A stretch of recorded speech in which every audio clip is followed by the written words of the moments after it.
အားလုံးပဲမင်္ဂလာပါကျွန်တော်ဒီနေ့မိတ်ဆက်ပေးမယ်အိမ်လေးကတော့ချင်းမိုင်ရဲ့နာမည်ကြီး Austrian ကဆောက်လုပ်ထားပြီးတော့ကျွန်တော်ဒီ Belief Series တွေက Belief Rancho Project လေးတွေကအသေးဆုံး site တစ်ခုဖြစ်တဲ့ small site ပေါ့နော် square meter အနေနဲ့ကျွန်တော်139 meter ကျယ်တဲ့အိမ်လေးနှစ်ထပ်အိမ်လေးပေါ့နော်နှစ်ထပ်အိမ်လေးကိုကျွန်တော်ဒီမိတ်ဆက်ပေးမှာဖြစ်ပါတယ်ကျွန်တော်အခုရောက်ရှိတာကတော့ဒါအောက်ထပ် living room ပေါ့နော် living room ဆိုလဲဒါကျွန်တော်တော်ကျယ်တဲ့အနေထားလို့ကျွန်တော်ပြောလို့ရတယ်ဒီအိမ်ရဲ့အနေထားလေးကိုကျွန်တော်အသေးစိတ်လေးလိုက်ပြပေးမယ်ပေါ့နော်ဒါအခုကျွန်တော်ထိုင်နေတာကတော့ living room မဟုတ်ဒါကတော့ကျွန်တော်တို့ dining area ပေါ့နော်ဒါကတော့ကျွန်တော် show you နေလေးမှာပြတာဖြစ်တယ်နောက်ပိုင်းကိုယ်ဝယ်ပြီးသွားတဲ့ချိန်ကျရင်လည်းကျွန်တော် idea အနေနဲ့သုံးလို့ရပါတော့ဒါတော့သူတို့ကကျွန်တော်က living room ကနေပြီးတော့မှဒီဘက်မှာသူက dining table ထားတယ်ဒါဆိုလည်းတော်တော်ကျယ်တယ်ပေါ့နော်မိသားစု AC 5-6လောက်ကောင်းကောင်းလေးထိုင်ပြီးတော့စားလို့ရတဲ့နေသားရှိတယ်အဲ့တော့ဒီဘက်မှာဆိုရင်တော့ကျွန်တော်တို့ကkitchen ပေါ့နော်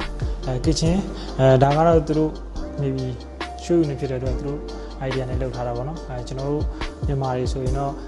ဒီနေရာမှာဒီလိုဟာမျိုးထည့်လိုက်ရတယ်ဒါပေမဲ့ကျွန်တော်တို့ခုကောင်းတာကသူကဒီမှာ kitchen ပေါ့နော် kitchen ကတော့လုံးဝတီးတန့်ဖြစ်သွားတယ် separate kitchen ပေါ့နော် kitchen တီးတန့်လုံးဝဟိုကျွန်တော်မြန်မာတွေအကြိုက်ပဲပေါ့အပြင်ကဒါနဲ့ဆိုရင်အပြင်ကိုခါလဲထွက်လို့ရတယ်ပေါ့နော်ဒီနေထားဆိုလည်းကျွန်တော်တက်တဲ့ဟိုအကျယ်ဝန်းရှိရပေါ့နော်ကျွန်တော်ဒီဘက်မှာဆိုလည်းဒါကျွန်တော်ဒီ storage space ဒီဘက်မှာကျွန်တော်တခုပါတယ်ပေါ့နော် storage space တွေနဲ့တော်တော်ကျယ်ကျယ်ကျွန်တော်တို့ဒီ space ခုအနေနဲ့တိန်းနေတာတိန်းနေရတယ်ပေါ့နော်ဒါတော့ kitchen တော့မိုက်တယ်ကျွန်တော်အပေါ်တက်ကအခန်းလေးတွေကိုကျွန်တော်လိုက်ပြပေးမယ်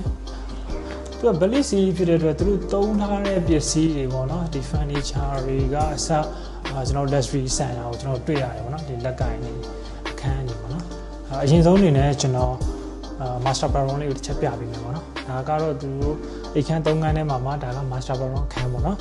master bedroom အခန်းကျယ်ပေါ့နော်သူအိမ်ရဲ့ဒီရှေ့မျက်နှာစာတစ်ချမ်းလုံးကို master bedroom ယူထားတာပေါ့နော်ဒါဆိုတော့ကျွန်တော်အဝတ်ဗီဒီယိုထားလို့ရမယ်ဒီမှာရေချိုးခန်းအိမ်သားလည်းတော်တော်ကျယ်တယ်လို့ပြောရမယ်ကျွန်တော်ကဒီဘယ်ညာတစ်ဖက်ချင်းစီကိုကျွန်တော်တို့ခွဲထားတယ်ပေါ့နော်ဒီဘက်ကတွန်းလန်းဒီဘက်ကရေချိုးခန်းနေရာပေါ့နော်ဟုတ်ဒီဘက်ချမ်းမှာဆိုရင်တော့ကျွန်တော်တို့ကသူတို့ကတော့ single room လို့ခေါ်တာပေါ့နော်ဒါပေမဲ့ကျွန်တော်မြန်မာဆိုရင်တော့ဂဒင်မထည့်လိုက်ဘူးဆိုရင်တော့ဒါကျွန်တော်တို့ queen size ပေါ့နော် queen size ဂဒင်နဲ့ဆိုရင်တော့2ယောက်အိမ်ခန်းကတော့ကောင်းကောင်းရတယ်ဒါမှမဟုတ်ကျွန်တော်မိသားစုနဲလို့ master bedroom တစ်ခန်းကိုလူနေမယ်ကျွန်တော်ဒီအခန်းတစ်ခန်းကိုလူနေမယ်ဆိုတော့ကျွန်တော်အခန်းတစ်ခန်းကြတော့ကျွန်တော်တို့ဖျားစင်လို့ဖျားခန်းလုပ်လို့ရတယ်ပေါ့နော်ဒီဟိုဘက်ခန်းနဲ့ဒီဘက်ခန်းတော့အခန်း size ကတော့တူလောက်ပဲပေါ့နော်အခန်းတိုင်းမှာကျွန်တော်တို့ကခုလိုမျိုး runner တွေပါမယ်ပေါ့နော်ဒီခန်းဆိုလည်းကျယ်တယ်ဒါဆိုရင်ဒါသူကျွန်တော်ခုနပြောတဲ့ queen size ပေါ့နော် queen size ကတည်းကိုဒါဆင်ပဲသူတို့ထည့်ထားတာဒါဆိုတော်တော်ကျယ်တယ်လို့ပြောရမယ်လို့လည်းရှိတယ်ပေါ့နော်ဟုတ်ဒါကတော့ကျွန်တော်တို့ရေချိုးခိုင်းနေတာပေါ့နော်ဒီအိမ်ခန်းနှခမ်းမှာနေမဲ့လူတွေအတွက်ပုံသုံးလို့ရမယ့်ရေချိုးခိုင်းတာရေချိုးခိုင်းတာက master bedroom အခန်းလေးကထထောင်တော်တော်ကျယ်သေးတယ်တော်တော်ကျယ်ပေါ့နော်လုံးဝအသက်ရှူချောင်းနဲ့လုံးဝကျယ်တယ်ပြီးတော့သူတို့ဒီမှာကလေတန်းစနစ်တစ်ခါလေးပါပြီးသားပေါ့နော်ကိုအိမ်မှာကိုချင်းမိုင်မှာတစ်ခါလေးကျွန်တော်တို့အချို့ရာသီမှာဆိုရင်အဲပုံဖြစ်တယ်ပေါ့နော်အဲ့ဒါဆိုရင်ကိုအဲ့တော့ကိုဘာမှစိတ်ပူစရာမလိုတစ်ခါလေးဒီလေတန်းစနစ်ကိုကျွန်တော်တစ်ခါလေးကိုအိမ်တော့ကိုတစ်ခါလေး control system ပါပြီးသားဆိုတော့ခလေးတွေလူကြီးတွေအတွက်ဆိုလည်း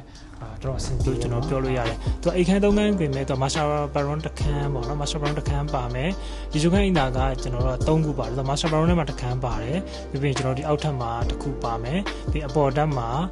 ကျွန်တော်တစ်ခန်းတက်အလွတ်ပါတယ်ပေါ့နော်အဲ့တော့အပေါ်ထပ်မှာရှိတဲ့2ခန်းသုံးလို့ရတယ်ပေါ့နော်2ခန်းနေတဲ့ဒီတော့ကဆိုတစ်ခန်းပါပြီး master bedroom ကျတော့တစ်ခန်းတော့အားလုံးပါပြီးသားပေါ့နော်အဲ့လိုနေထားတဲ့အခန်းမျိုးကိုပေါ့နော် special price နဲ့အခန်းကတော့139 square meter ရှိမယ်မြေ size ကတော့ကျွန်တော်က35.8 square ဝါရှိတယ်ပေါ့နော်မြေလည်းအသက်လျောက်ကျတဲ့အခန်းလေးကိုကျွန်တော်လက်ရှိဆိုရင် special price နဲ့တစ်ခန်းရနိုင်တယ်သူတို့ကတော့အခု discount ပေါ့နော် special price သတ်မှတ်ပြီးတာက 4.99 နဲ့ပေါ့နော်တစ်ခန်းရနိုင်တယ်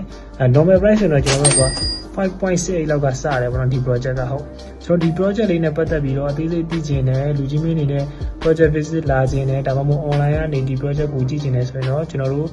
real estate ကိုချိန်ပြေးဆက်သွယ်လို့ရပါတယ်ခင်ဗျာကျွန်တော်အနေနဲ့အသေးစိတ် project နဲ့ပတ်သက်တဲ့အရာတွေကိုအသေးစိတ်တွေရှင်းပြပေးတယ်လူကြီးမင်းတို့သိချင်တဲ့အရာတွေအားလုံးကိုလည်းကျွန်တော်အသေးစိတ်ရှင်းပြပေးတယ်ပေါ့နော်ဟုတ်ကဲ့ပါခင်ဗျာအခုလိုကျွန်တော်တို့ရဲ့ဗီဒီယိုလေးကိုစောင့်ကြည့်ကြည့်ရှုပေးတဲ့လူကြီးမင်းတယောက်စီတိုင်းကိုကျေးဇူးများတင်ရှိပါခင်ဗျာကျွန်တော်ဒီထိုင်းနိုင်ငံဘန်ကောက်ချင်းမိုင်အင်ချန်ပြည်နဲ့ပတ်သက်တဲ့ကိစ္စတွေအကုန်လုံးကိုသေးသေးသိချင်တာရှိရင်ကျွန်တော်တို့ page ချက်ပေါက်ပေါ့နော် page ချက်ပေါက်မှာအချိန်ပြေးလာရောက်ဆောင်ရွက်လို့ရပါတယ်ခင်ဗျာဟုတ်အားလုံးကိုကျေးဇူးတင်ပါတယ်